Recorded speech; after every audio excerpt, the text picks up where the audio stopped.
सर्व विद्यार्थी विद्यार्थिनी, आपल्या भारतीय साहित्य सृष्टीतील सर्वोच्च ज्ञानपीठ पुरस्कार विजेते अग्रगण्य कवी, कथाकार, नाटककार, कादंबरीकार, लघुनिबंधकार, पत्रकार, समीक्षक, अनेक चळवळींचे प्रणेते विष्णू वामन शिरवाडकर, वि.वा. शिरवाडकर अर्थात कुसुमाग्रज यांचा जन्मदिन मराठी भाषा गौरव दिन म्हणून साजरा केला जातो. आपल्या महाराष्ट्राच्या सांस्कृतिक क्षेत्रामध्ये कुसुमाग्रजांचं योगदान मोलाचं आहे. मराठी भाषा ही ज्ञानभाषा होण्यासाठी त्यांनी अथक परिश्रम घेतलेले आहेत. अत्यंत नम्र व सत्कार्याला वाहून घेतलेलं जीवन ते जगले. तरुणांना प्रेरणा देणाऱ्या कविता त्यांनी लिहिल्या. मानवतेचा कळवळा व मराठी भाषेवरचे प्रभुत्व यामुळेच नटसम्राट व विशाखासारखे साहित्य जन्माला आले. कुसुमाग्रजांच्या साहित्याने आकाशाला गवसणी घातली आहे. विशाखा हा काव्यसंग्रह म्हणजे मराठी वाङ्मयामधील उच्च कोटीचे वैभव. नटसम्राट ही त्यांच्या लेखणीतून उतरलेली सर्वोत्कृष्ट कलाकृती होतीच, पण त्याचे नाट्यप्रयोग ही फार गाजले. नाट्यवेड्या मराठी रसिकांनी नटसम्राटचे अभूतपूर्व स्वागत केले. मराठी अभिरुचीवर त्यांनी 4 दशकांपेक्षा अधिक काळ प्रभुत्व गाजवले. मुलांना आपल्यापैकी बहुतेक जणांनी नटसम्राट हा मराठी चित्रपट पाहिला असेल. हा चित्रपट किंवा इतर अनेक रूपांतरे ही कुसुमाग्रजांच्या अजरामर नटसम्राट या नाट्यकृतीवरती आधारित आहेत. या नाटकाची उंची त्यानंतर कोणत्याही नाटकाला गाठता आली नाही. इतिहास घडवणाऱ्या या नाटकात काम करायला मिळणं म्हणजे जगण्याचं सार्थक झालं असं अनेक तालेवार अभिनेत्यांनी मानलं. मराठी रसिकांनी हे नाटक अक्षरशः डोक्यावर घेतलं. To be or not to be, that is the question. To be or not to be, that is the question. जगावं की मरावं हा एकच सवाल आहे. ह्या दुनियेच्या उकिरड्यावर खरकट्या पत्रावळीचा तुकडा होऊन जगावं बेशरम लाचार आनंदानं, का फेकून द्यावं देहाचं लक्तर मृत्यूच्या काळाशार दोहामध्ये आणि करावा शेवट सर्वांचा एकाच प्रहाराने, माझा तुझा ह्याचा आणि त्याचा. कुणी घर देता का घर, एका तुफानाला कुणी घर देता का घर. नटसम्राट मधील असे सर्व संवाद प्रचंड गाजले आहेत. या नाटकाच्या सादरीकरणानंतर अनेक वृद्धांनी आपली मृत्यूपत्रे बदलली. तरुणांचाही वृद्धांकडे पाहण्याचा दृष्टिकोन बदलला. मुलांनो, यानंतर मी कुसुमाग्रजांच्या गाजलेल्या कवितांचा उल्लेख करतो. कुसुमाग्रज म्हणतात, प्रेम कर भिल्लासारखं बाणावरती खोचलेलं, प्रेम कर भिल्लासारखं बाणावरती खोचलेलं, मातीमध्ये उघडून सुद्धा मेघापर्यंत पोहोचलेलं. स्वातंत्र्य देवतेची विनवणी ही कविता ही प्रचंड गाजली. 50ची उमर गाठली अभिवादन मज करू नका, मीच विनवते हात जोडून वाट वाकडी धरू नका. गरजा जय जयकार क्रांतीचा, गरजा जय जयकार ही एक कविता. जालियनवाला बाग ही एक कविता. त्यानंतर अनंत आमची ध्येयासक्ती, अनंत वन आशा किनारा तुला पामर आला ही कविता. कना कविता कुसुमाग्रजांचीच. ओळखलत का सर मला, पावसात आला कोणी, कपडे होते करदमलेले, केसांवरती पाणी. क्षणभर बसला नंतर हसला, बोलला वरती पाहून, गंगामाई पाहुणी आली गेली घरट्यात राहून. माहेर वाशिम पोरीसारखी 4 भिंतीत नाचली, मोकळ्या हाती जाईल कशी, बायको मात्र वाचली. भिंत खचली, चूल विजली, होते नव्हते गेले, प्रसाद म्हणून पापण्यांमध्ये पाणी थोडे ठेवले. कारभारणीला घेऊन संगे सर आता लढतो आहे, चिखलगाळ काढतो आहे, पडकी भिंत बांधतो आहे. खिशाकडे हात जाताच हसत हसत उठला, पैसे नकोत सर, जरा एकटेपणा वाटला. मोडून पडला संसार तरी मोडला नाही कणा, पाठीवरती हात ठेवून फक्त लढ म्हणा, फक्त लढ म्हणा.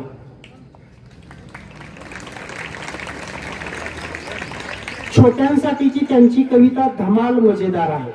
नवे पाहुणे आले आमुच्या आज घरी, उंदीर मामा त्यांचे नाव, गाव तयांचे घरोघरी.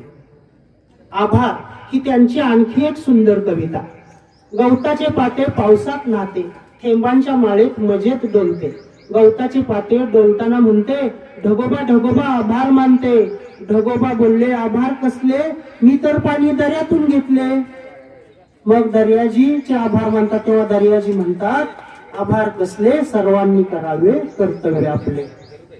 कुसुमाग्रज म्हणतात माझ्या मराठी मातीचा लावा ललाटास टिळा तिच्या संघाने जागल्या दर्या खोऱ्यातील शिळा.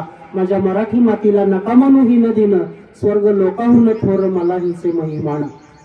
मुलांनो संत सज्जनांच्या सात्विक बळावर माय मराठीचं मंदिर उभं राहिलं आहे.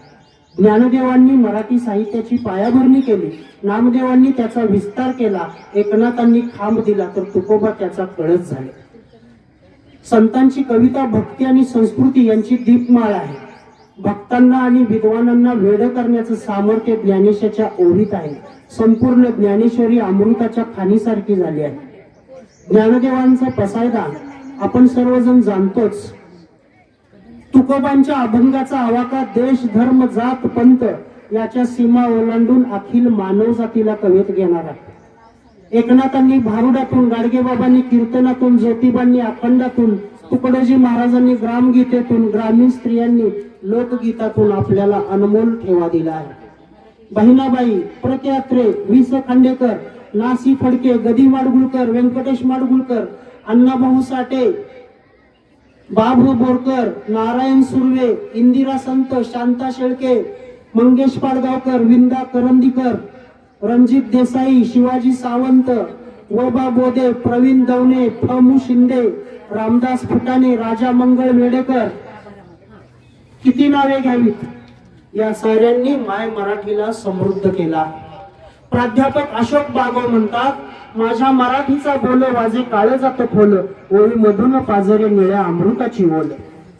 शांता शेळके म्हणतात माय मराठी नाव मराठी मराठमोळा प्राण महाराष्ट्र भूमीत जन्मलो हाच मला अभिमान. विंदा करंदीकर म्हणतात उठ उठ सह्याद्रे घुमवीत बोल मराठीकडे समतेचे हे तुफान उठले उठले सागरकडे हीच मराठी जिच्या मुखाने वदली ज्ञानेश्वरी शिवबाने तलवार घासली याच मराठीवरी हिच्या स्वागतासाठी झडले तोफांचे चौघडे. मराठी साहित्यातील काही कवितांचा उल्लेख मी करेन. विद्यार्थी मित्रांनो मी तुम्हाला आवडणाऱ्या कविता सांगतो. 5वीच्या मुलांनी तर ही कविता खूप लक्ष एकाग्र करून ऐकायचे. बेडकांनी प्यायले पाणी गार सर्दी पडसे झाले फार घसा पोट नव्हते साफ आला खोकला भरला ताप गेला डॉक्टर कडे बड्या तुन मारल्या 10 उड्या. बेडूक बोले डॉक्टर काका आजचे पैसे उद्या भरका. डॉक्टर बोले बेडूक दादा उपाय सांगतो अगदी साधा दिवसा रात्री आराम घ्या पाणी तेवढे उकळून प्या आणि ताक भात खावा थोडा डराव डराव ओरडू नका डराव डराव ओरडू नका.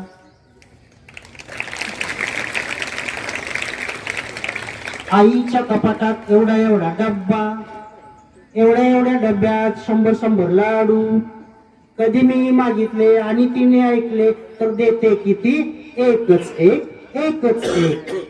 बालवाडीतील मुलांच्या संख्या ज्ञानाचा श्री गणेशा होण्यासाठी हे गीत महत्वाचं.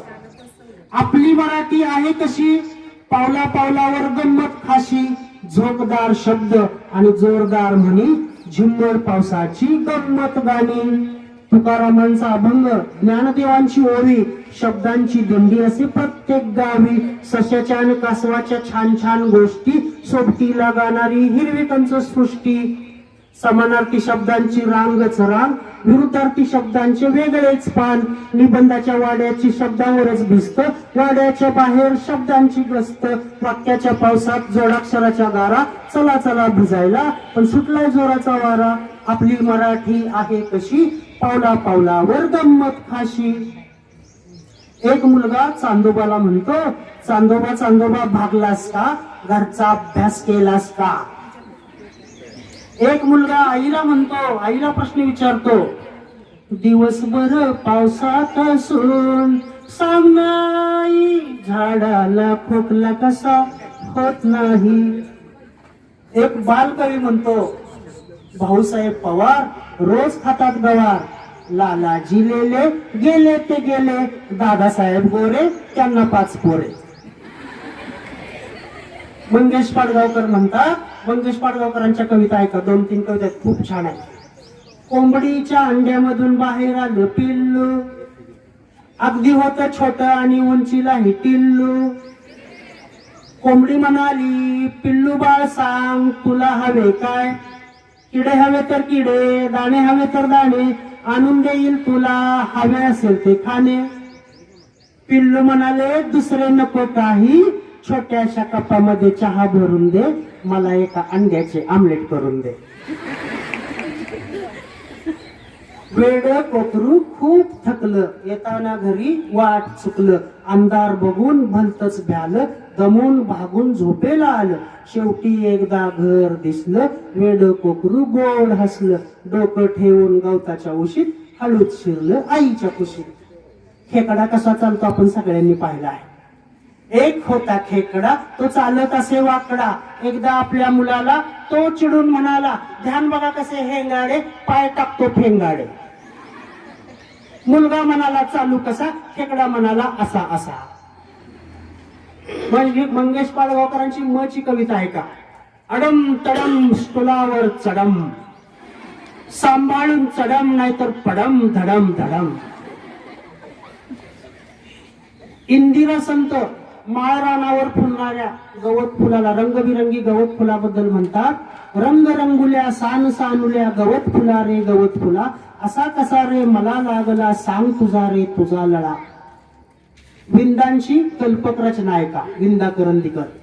एक झुरळ रेडिओत गेले, गवई होऊन बाहेर आले, एक उंदीर तबल्यात दडला, तबलजी होऊन बाहेर पडला, त्या दोघांचे गाणे झाले, तिकीट काढून मांजर आले.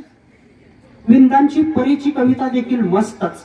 परीचा पडला दगडावर पाय, दगड म्हणाला आय आय. किशोर पाठकांची मची कविता आहे का, अगडम बगडम आहे तगडम, गुरुजी म्हणती नुसता दगडम, असा वाईटम करतो फाईटम, गुरुजी त्याला करती टाईटम.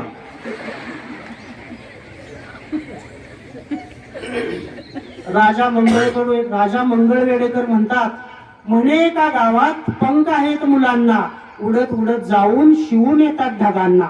म्हणे एका गावात राग नाही मोठ्यांना, किती करा दंगा गोष्टी सांगतात छोट्यांना. आता इंद्रजित भालेरावांची शेती आणि शेतीवरची कविता, शेतकऱ्यावरील. शेतच इमान, शेतच इमान, शेत माझा मळा, शपथेचा गळा शेत माझे, शेत माझे प्रेम, शेत नेम धर्म, शेत माझे वर्म गावासाठी, शेत माझी पिढी, शेत माझा वंश, रक्तामध्ये अंश मातीचाच. अशा शेतामध्ये पेटला वनवा, पाण्याची वानवा आधीचीच, पेटला वनवा जळत आहे माती, हिरवीशी नाती करपली, दाबलेला कड मनात बावेना, जळाल्या भावना माती संगे, म्हणून पळालो शेतून धुमात, नोकरीशी गाठ बांधली मी. डोळ्याने पाहतो जळणारे शेत, मनातला हेत मनामध्ये, जळालेली माती करायला लोणी, येईल का कोणी भूमिपुत्र. शिक बाबा शिक, लढायला शिक, कुणब्याच्या पोरा आता लढायला शिक. लाजरे पुन्हा बुजरे पुन्हा बाजारात इक, घेऊ नको फाशी बाबा घे, खाऊ नको इक. माग माग नको पुढे सरायला शिक, आत्महत्या नको हत्या करायला शिक. कोट्यवधी कर्ज घेती दलालाची पोरं, बुडविती त्याचा कधी करती ना घोर. घेतलेली कर्ज सारी बुडवायला शिक, कुणब्याच्या पोरा आता लढायला शिक.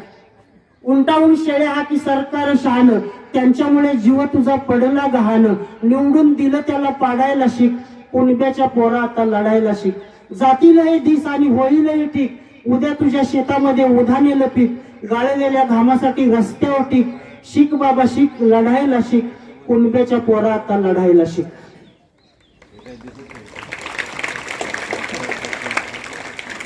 प्रत्येक आईचा मुलगा कवी असूच शकत नाही, पण प्रत्येक मुलाची आई त्याच्यासाठी एक कविता असते न विसरणारी. आईच्या कवितेशिवाय आजचा कार्यक्रम अपुरा ठरेल. मुलांनो, तुमच्या आईच्या आईनं, तुमच्या वडिलांच्या आईनं हा संघर्ष केला आहे आणि भागवत बनसोडेंनी आईचा हा संघर्ष मांडला आहे. आईस पाहिले मी आकाश पेलताना, आईस पाहिले मी सूर्यास झेलताना. झिजण्यास जन्म झाला, झिजण्यात जन्म गेला, आईस पाहिले मी आयुष्य जाळताना. जगणे तिचे कशाचे, जगण्यात मौत होती, आईस पाहिले मी अश्रूच ढाळताना. मुलांनो, मराठी साहित्यात वात्रटिका नावाचा एक प्रकार आहे. त्यावरून रामदास फुटाणेंच्या 2-3 वात्रटिका मी तुम्हाला सांगत आहे. झुणका म्हणाला भाकरीला, एरोबिक करतेस, फारच स्लिम दिसतेस. भाकरी म्हणाली, महागाईचा तवा रोजच माझ्या उशाला, टीबीच्या पेशंटला एरोबिक कशाला. सध्या महागाई वाढतेच आहे, त्यावरून शंका नावाची वात्रटिका. महागाई वाढतेच आहे, त्यावरून शंका नावाची वात्रटिका. तेल गडप झाले, साखर महाग झाली, चिंतू म्हणाला, आई इतक्या लवकर दिवाळी आली.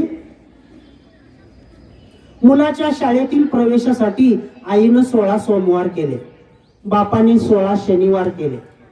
मुलाच्या शाळेतील प्रवेशासाठी आईनं 16 सोमवार केले, बापाने 16 शनिवार केले. चिरंजीवाला सोबत घेऊन दोघेही शाळेत गेले. बापाच्या खिशाकडे बघत प्रिन्सिपॉल हसला. नोटा देताच पोरगा वर्गात बसला. पैशाची शाळेला गरज आहे, शाळेला पोराची गरज आहे, गरजेला पैशाची तहान आहे, आपला देश महान आहे.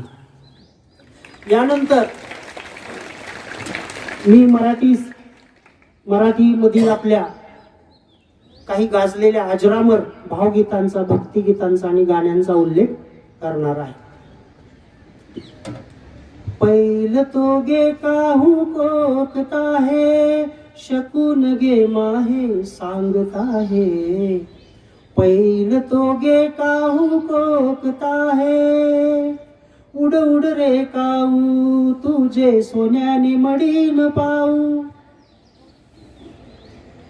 गणराज रंगी नाचतो, गणराज रंगी नाचतो नाचतो. मंदिरात अंतरात तोच नांदत आहे, मंदिरात अंतरात तोच नांदत आहे. नाना रूपी नाना देही तुझा देव आहे, मंदिरात अंतरात.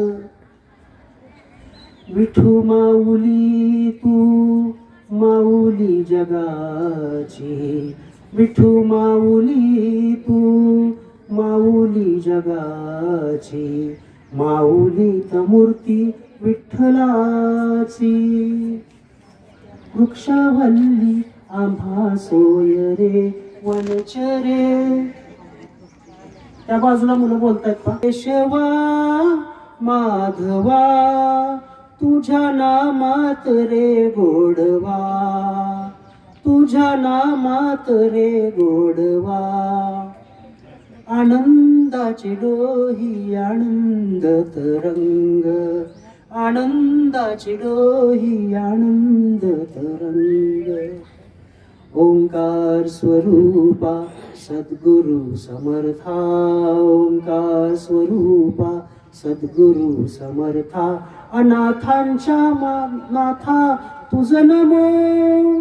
त्यानंतर सांज ये गोकुळी राऊळी राऊळी, सांज ये गोकुळी राऊळी राऊळी. सावळ्याची जणू सावली, काळ्या मातीत मातीत तिफन चालते, तिफन चालते, तिफन चालते.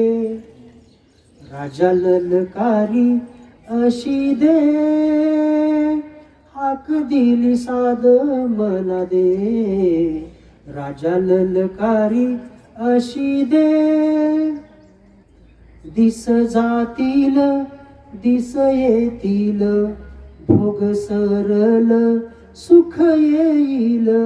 दिस जातील दिस येतील, भोग सरल सुख येईल. ऐरणीच्या देवा तुला ठिणगी ठिणगी वाहू दे. त्यानंतर ज्ञान रूप शक्ती दे, भाव रूप भक्ती दे, ज्ञान रूप शक्ती दे, भाव रूप भक्ती दे, प्रगतीचे पंख दे, चिमण पाखरा, चिमण पाखरा, ज्ञान मंदिरा, सत्यम शिवम सुंदरा, सत्यम शिवम सुंदरा, आकाशी झेप घे रे पाखरा, आकाशी झेप घे रे पाखरा, सोडी सोन्याचा पिंजरा. मुलांनो, जगभरात 14.5 कोटी लोक मराठी बोलतात. फुलणं आणि झडणं हे फिरणारं जातं असतं. पाखरांचं आणि झाडांचं युगायुगाचं नातं असतं. पाखरांची भाषा असते, पाखरांचा वेश असतो. आभाळात किलबिलणारा त्यांचा एक देश असतो. झाडात गारवा असतो, झाडात छाया असते. पाठीवरून फिरणारी आईसारखी माया असते. झाडं फुलत असतात, झाडं झडत असतात. सिमेंटच्या जंगलात मात्र झाडं रडत असतात. सृष्टीतल्या वृक्षांचं हे आक्रंदन मन अस्वस्थ करतं. कवी आबासाहेब निर्मळेंच्या या शब्दांमध्ये माणसाच्या काळजाला हात घालण्याची ताकद आहे. कवी सुखदा ऋषींची एक कविता ऐका. एक दिवस माझ्या अंगणात छोटं पाखरू गोजीर वाढे, वृंदावनीच्या तुळशीवरती येऊन बसले गात गाणे. ताई ग ताई, अंगण तुझं सगळीकडे फरस बंद, एक सुद्धा झाड नाही, बांधू कुठं माझं घरट. आभाळातून उडताना फिरताना शरीर थकतं, ऊन पाऊस थंडीसाठी पाखरांनाही घर लागतं. माझ्यासाठी एक झाड लावशील ना, घरट्यामधल्या पिलांवर लक्ष तू ठेवशील ना. मराठी साहित्यात माणसाच्या भावनेला आवाहन करणारी ताकद आहे. मुलांना, आपल्या मराठी साहित्यातील विनोद देखील ताज्या खोबऱ्याच्या चवीसारखा. विनोद आहे का सगळ्यांनी? एक मुलगी भातुकलीचा खेळ खेळत होती आणि शेजारून तिची आई निघाली होती. मुलगी म्हणाली, आई आई, आमच्या लग्नात की नाही एक नवली, चाल कलवल्या आणि मी एवढ्या जणी आहोत. आई म्हणाली, आणि नवरदेव ग? नवरदेव बिवलदेव काय नाही, आमचं कसं थोडक्यात घ्यायचं ठरलंय.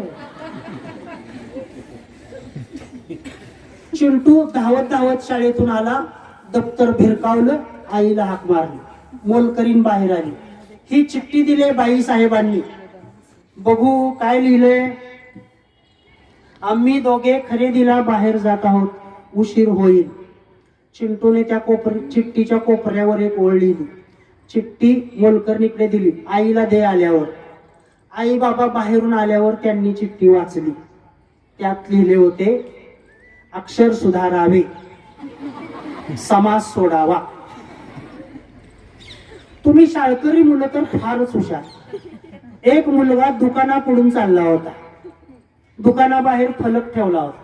त्या फलकावर लिहिले होते, कारकून पाहिजे, तरुण किंवा तरुणी, अर्धवेळ किंवा पूर्ण वेळ, अनुभवी किंवा अननुभवी, स्त्री किंवा पुरुष. मुलानं फलक वाचला, खिशातून खडू काढला, खाली लिहिलं, जिवंत किंवा मृत.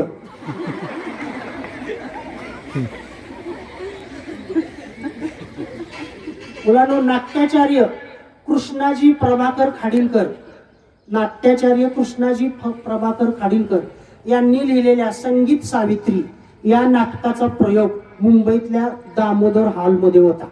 विमल फडके या सावित्रीच्या भूमिकेत, शिवाजी साटम यांचे चुलते नरहरी साटम हे सत्यवानाच्या भूमिकेत आणि प्रशांत दामले यांचे चुलते अनंत दामले हे नारदाच्या भूमिकेत होते. प्रयोग हाऊसफुल करण्यासाठी निर्मात्याने जाहिरात काय केली बघा, रेड्यावरून यमाची एंट्री होणार आणि त्यासाठी निर्मात्याने एक रेडाही मागवला. रात्री 9 वाजता प्रयोग सुरू झाला.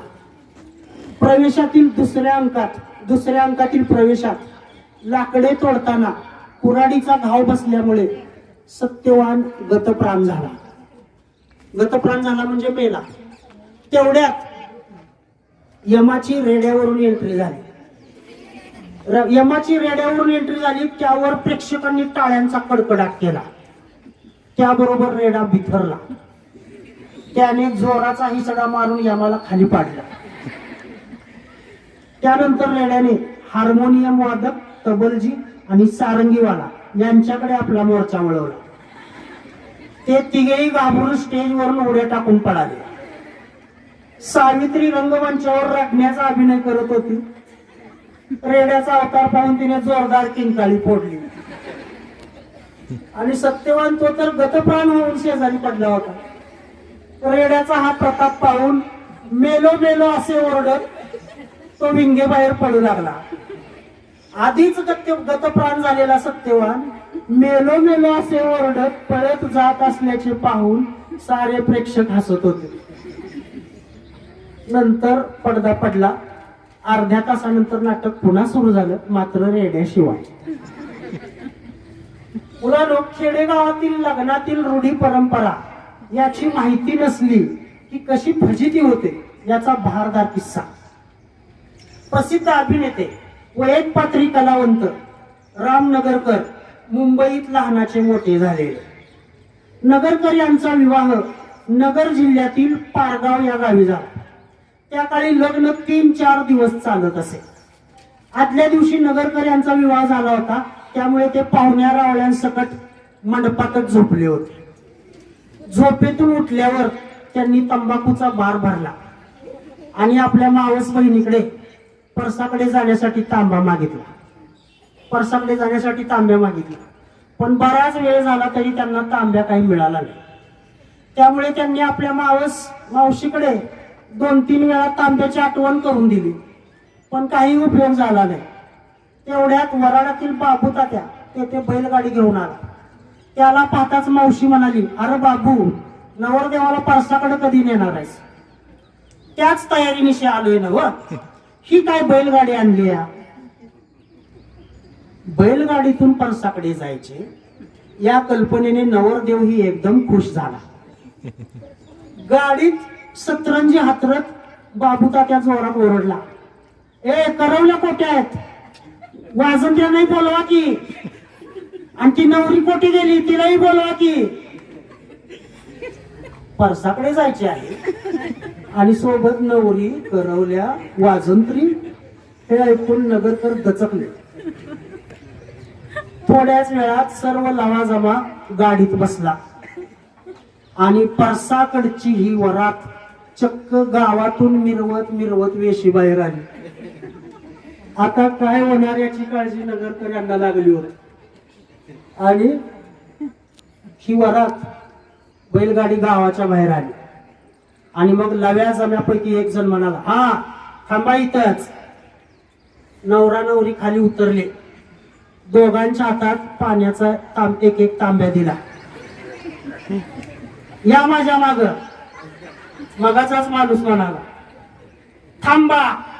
थोडं चालल्यावर तो म्हणाला, हा बसा. तर नगरकर म्हणाले, तात्या इतकी बाया माणसं जवळ आहेत आणि अरे येड्या, असं खरं खुरं परसाकडे बसायचं नसतं. तुमच्यासारख्या शहरातल्या माणसांना खेड्यातील रीतिरिवाज तर कसं कळणार म्हणा. आणि मग त्यांना सांगण्यात आलं की गेल्या 100 वर्षांपूर्वीपासून चालत आलेली ही रूढी आहे. लग्नाच्या दुसऱ्या दिवशी सकाळी नवरा नवरीला असं वाजत गाजत आणतात, 2 बारीक दगड घेतात, त्याच्यावर नवरा नवरीनं पाणी टाकायचं, म्हणजे नवरा नवरीला भूता खेताचं भय नसतं. हळदीचं अंग असतं, त्यामुळे लागीर होण्याची भीती नसते. या साऱ्या प्रकाराला परसाकडे जाणं असं म्हणतात. आचार्य अत्रे यांचे एक शिक्षक वर्गावर आले. हातात पेढा घेऊन आले. मुलांना म्हणाले, काय वाटतं तुम्हाला हा बघून? मुलं म्हणाली, छान छान. नाही आणखीन काय? सुंदर सुंदर सुंदर. नाही आणखीन काहीतरी सांगा. केशरी केशरी केशरी. नाही आणखीन काहीतरी सांगा. गोड गोड गोड. नाही आणखीन काहीतरी सांगा. मुलं म्हणाली, आम्हाला पाहिजे आम्हाला पाहिजे आम्हाला पाहिजे. सर म्हणाले, आता तुम्ही अगदी जवळ आलाय उत्तराच्या. मुलं म्हणाली, आम्हाला हवा आम्हाला हवा आम्हाला हवा. सर म्हणाले, हा तर मुलांनो, आज आता आपण हवेचे घटक शिकूया. Oxygen, nitrogen.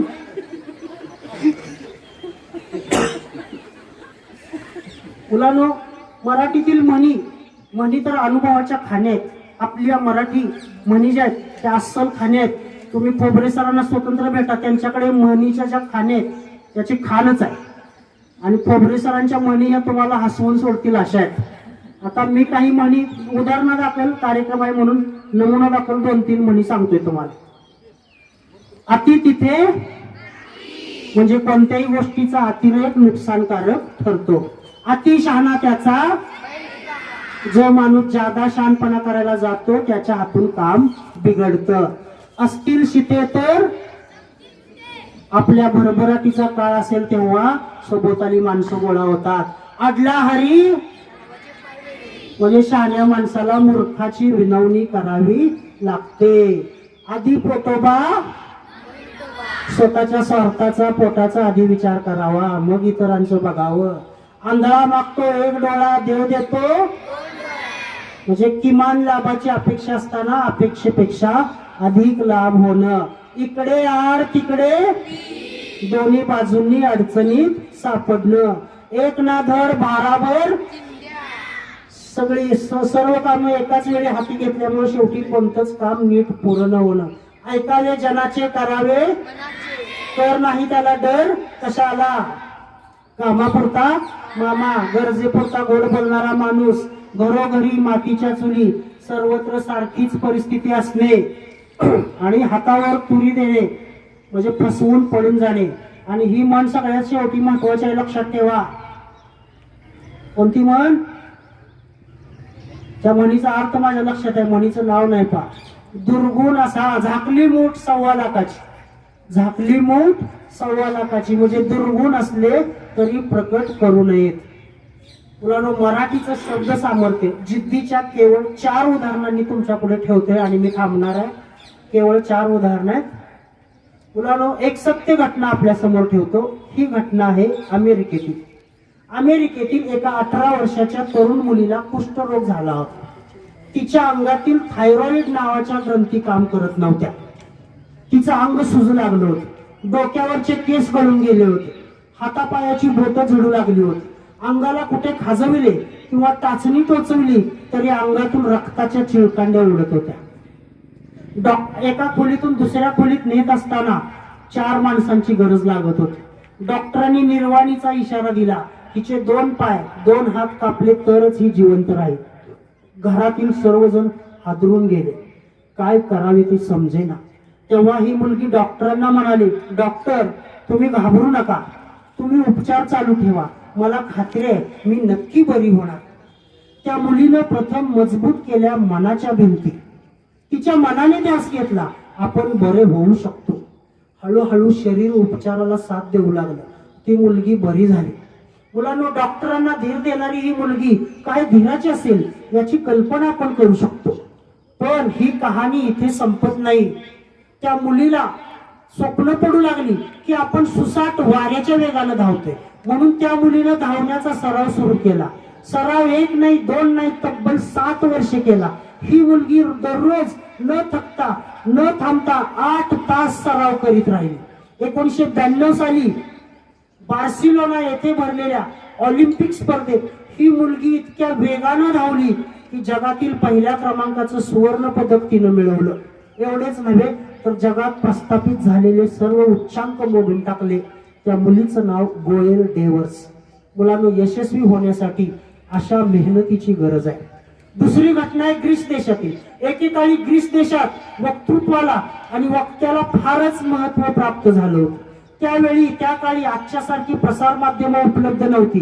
धर्म, साहित्य, राजकारण, समाजकारण, तत्वज्ञान आदी क्षेत्रात सभा, संमेलने, अधिवेशने, परिषदा भरवल्या जात. तिथे विविध वक्ते सभा गाजवत असत. त्यांच्यात वादविवाद होत असे. त्यांचे भाषण ऐकण्यासाठी छोट्या छोट्या नगरातून लोक जमत असत. आणि मुलांनो, अशा वेळी थोडक्यात वक्त्याला सामाजिक जीवनात भलतेच महत्व प्राप्त झालं होतं. वक्त्याचं बोलणं समाज परिवर्तनाचं माध्यम बनलं होतं. आणि अशा वेळी एका मुख दुर्बल तरुणाला वक्ता होण्याची स्वप्न पडत होत. पण त्याचं दुर्दैव असं की वक्ता होण्यासाठी लागणारं व्यक्तिमत्व त्याच्याजवळ नव्हतं. त्याचं शरीर कृश होतं, हातापायाच्या काटक्या झाल्या होत्या.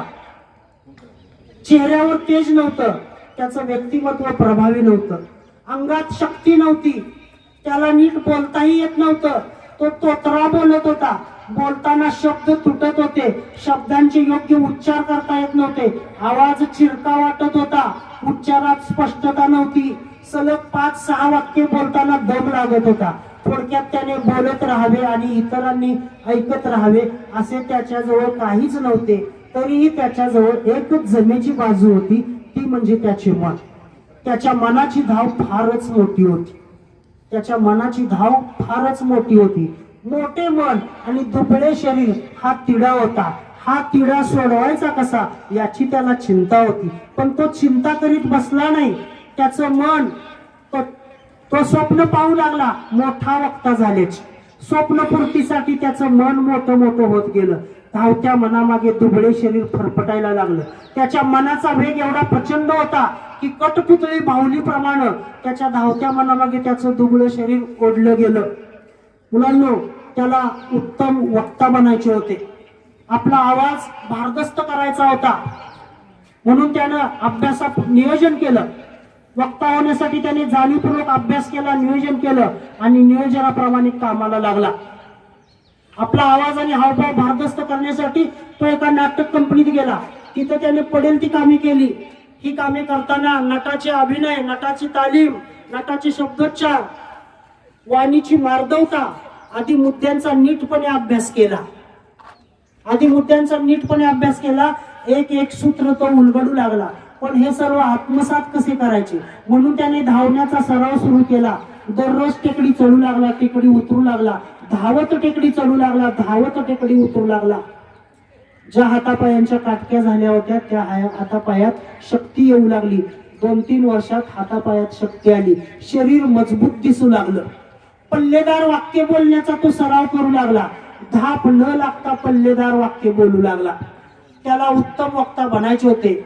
मुलांना वक्ता होण्यासाठी तो वाटेल ते कष्ट घेत होता, पण त्याचं समाधान होत नव्हतं. कारण शब्द भांडार जिभेवर रुळणं गरजेचं होतं.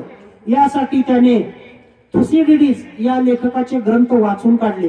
अक्षरशः तोंडपाठ केले थुसिडिडीस या लेखकाचे ग्रंथ. आणि मुलांनो, त्याच्या ओठात भाषा भिनली. हाती पडेल ते पुस्तक तो वाचत गेला.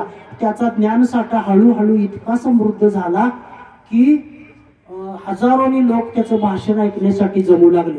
मुलांनो, त्याने आपला आवाज भारदस्त व्हावा, दमदार व्हावा, आवाजाला व्याप्ती यावी म्हणून तो सागर किनाऱ्यावर जाऊन सागराच्या लाठीशी मोठमोठ्याने बोलत होता. झाडाझुडपांशी, दगडांशी प्रेक्षक समजून मोठमोठ्याने बोलत होता. कोणीतरी सांगितले म्हणून तोंडात गारगोट्यात येऊन बोलण्याचा त्याने सराव केला. आणि तो उत्तम वक्ता तर बनलाच, पण महान वक्ता सुद्धा बनला. त्याने वक्तृत्वाच्या क्षेत्रात जे मानदंड प्रस्थापित केले ते जगासाठी भूषणावं ठरले. त्या युवकाचं नाव होतं डेमोस्थेनिस. मेहनत यशस्वी होण्यासाठी अशा मेहनतीची गरज आहे. आता केवळ 2 मिनिटांची छोटीशी 2 उदाहरणं आणि मी थांबतोय. मुलांनो, एका मुलीला वयाच्या 12व्या वर्षापासून पाठीचं दुखणं सुरू झालं. परीक्षा जवळ आली की त्याची तीव्रता वाढायची. जीव घेण्या वेदना शरीरभर पसरायच्या. अशा वेळी शाळेचे मुख्याध्यापक तिला सांगायचे, नसीमा, आजाराला सांग, सध्या तुझ्याकडे लक्ष द्यायला मला वेळ नाही. परीक्षेनंतर मी तुझ्याकडे बघेन. कॉलेजच्या पहिल्या वर्षीची परीक्षा या मुलीनं कशी बशी दिली आणि ती दवाखान्यात ऍडमिट झाली. वेदनेच्या समुद्रात गटांगळ्या खात कमरेखालील शरीराचं स्पर्श ज्ञान 1967 साली कायमचं गेलं. वयाच्या 16व्या वर्षी त्या मुलीची तान्ह्या बाळासारखी अवस्था झाली. आजारपणात घरातले दागिने, पैसे होते नव्हते ते सगळे धुतले गेले. नसीमा सतत रडायची. वडिलांनी धीर दिला. नसीमा, रडण्याने संकट टळणार नाही. धीरानं तोंड दिलंस तर संकट ही, दुःख ही सुसह्य होईल. आणि असं वडिलांनी धीर दिल्यानंतर तिनं आपल्या अश्रूंना मुलीनं बांध घातला. घरीच अभ्यास करून ती पदवीचं पास झाली. पदवी उत्तीर्ण झाली आणि तिला सरकारी नोकरी मिळाली. अपंगांच्या स्पर्धेत भाग घेऊन चॅम्पियनशिप मिळवून त्या लंडनला गेल्या. लंडनमध्ये 48 देशातील अपंग त्यांचा उत्साह, त्यांची प्रगती पाहिली. आणि आपल्या भारतातील अपंग बांधवांच्या चेहऱ्यावरील अपंगत्व आपण पुसून काढायचे असा निर्धार नसीमा यांनी केला. असंख्य अपंग बालक, केवळ आई वडिलांकडे पुरेसा पैसा नाही, वैद्यकीय क्षेत्रातील ज्ञान नाही, म्हणून खरडत खुरडत घुसमटत अशिक्षित राहून केवळ जगत राहतात, श्वास घेत जिवंत राहतात, अशांसाठी नसीमा दीदींनी helpers of the handicapped Kolhapur या नावाने संस्था सुरू केली. बालकांवर मोफत शस्त्रक्रिया करून त्यांना कृत्रिम साधने देऊन शाळेच्या दारापर्यंत नेण्याचं काम संस्थेनं केलं. मुलांनो, कृत्रिम साधने विकत घ्यायला खूप पैसा व वेळ लागतो, म्हणून लागणारी साधने त्यांनीच बनवायला सुरुवात केली आणि कष्टाची भाकरी मिळू लागली. चाकाच्या खुर्चीतून फिरणाऱ्या नसीमा दीदींनी डोंगरा एवढं काम उभं केलं, अनेक सन्मान मिळवले, पुरस्कार मिळवले. दीदी, तुम्हाला हे कसं जमतं असं विचारल्यावर दीदी म्हणतात, मी सदृढ असते तर कदाचित मला हे जमलं नसतं. विदर्भातल्या एका खेड्यात साठे आडनावाची एक मुलगी इयत्ता 4थीत शिकत होती. फार हुशार होती, वाचनाची गती विलक्षण होती. लहान वयातच तिला कवितांचं स्फुरण घडत गेलं. पण निरक्षर आई वडिलांनी त्यावेळच्या प्रथेनुसार वयाच्या केवळ 11व्या-12व्या वर्षी तिचं लग्न लावून दिलं. ज्या वयात शिक्षण, खेळ, मौज मजा करायची त्या वयात लग्न. सासरच्या मंडळींकडून अतोनात छळ सुरू झाला. कठीण परिस्थितीत वेदनेला जवळ करत ही मुलगी नांदत होती. पण सासरच्या माणसांना दया, माणुसकी, माया हा कोणताच संस्कार नव्हता. एके दिवशी पोटात अन्नाचा कण नसताना, पोटात बाळ असताना नवऱ्यानं लाताबुक्क्यांनी मारहाण करून तिला घराबाहेर काढलं. ही माऊली गाईच्या गोट्यात राहिली. एक दिवस पोटात अन्नाचा कण नसताना बेशुद्ध अवस्थेत या माऊलीनं एका मुलीला जन्म दिला. जो बेशुद्ध अवस्थेतून जाग झाल्यानंतर तिनं बघितलं तर बाळाला गाय चाटत होती. तिला गहिवरून आलं, गाय माझी माय झाली. तिनं बाळाला थंडगार पाण्यानं धुतलं, बाळाला खाली ठेवलं, आत्महत्येचा निर्णय घेतला. पण बाळ रडलं. ती परत फिरली, बाळाला छातीशी घट्ट कवटाळलं, बाळाचे पटापट मुके घेतले आणि गाय माझी माय झाली तर मग मी असंख्य अनाथांची माय का होऊ नये असा विचार त्या माऊलीने केला. त्या माऊलीचं नाव सिंधुताई सपकाळ. आदिवासी, वनवासी यांचा आधार आणि अनाथांची आई म्हणून त्यांनी काम करायला सुरुवात केली. नुकतंच त्यांचं निधन झालेलं आहे. मुलांनो, त्यांनी माई वृद्धाश्रम, महिला आधार केंद्र, बहिणाबाई वाचनालय अशा संस्था त्या चालवत होत्या. आणि हजारो अनाथांचं विस्कटलेलं आयुष्य उभं करणाऱ्या या माऊलीनं शेकडो लेकरांचा संसार उभा केला आहे. अशा क्रांतिकारी पिढीचा उदय आजच्या शिक्षणातून व्हावा अशी अपेक्षा करतो आणि मी आपल्या सर्वांची रजा घेतो. धन्यवाद.